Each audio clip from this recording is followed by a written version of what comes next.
ಒಂದ್ ಕಡೆ ಹಣ ಮತ್ ಇನ್ನೊಂದ್ ಕಡೆ ಬುದ್ಧಿ ಇದ್ರೆ ನೀನ್ ಯಾವ್ದನ್ನ ಆಯ್ಕೆ ಮಾಡ್ತೀಯ ಗುಂಡ? ಹಣ. ತಪ್ಪುತ್ರ. ನಾನು ಬುದ್ಧಿನ ಆಯ್ಕೆ ಮಾಡ್ತಿದ್ದೆ. ನೀವ್ ಹೇಳೋದು ನಿಜಾನೇ ಸರ್.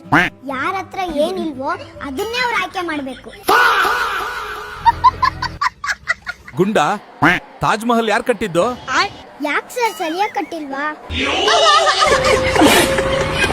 ಎಕ್ಸಾಮ್ ಅಲ್ಲಿ 5 ಮಾರ್ಕ್ಸ್ ಬಂದಿದ್ರು, ನಗ್ತಾ ಇದೀಯ ನೀನು?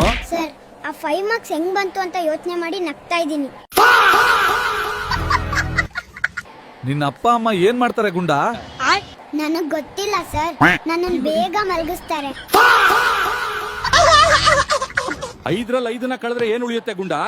ನನಗ್ ಗೊತ್ತಿಲ್ಲ ಸರ್. ನಿನ್ನ ಹತ್ರ 5 ದೋಸೆ ಇದ್ದು ನಾನು 5 ದೋಸೆನ ನಿನ್ನಿಂದ ತಗೊಂಡ್ರೆ ನಿನ್ನ ಹತ್ರ ಏನ್ ಉಳಿಯುತ್ತೆ?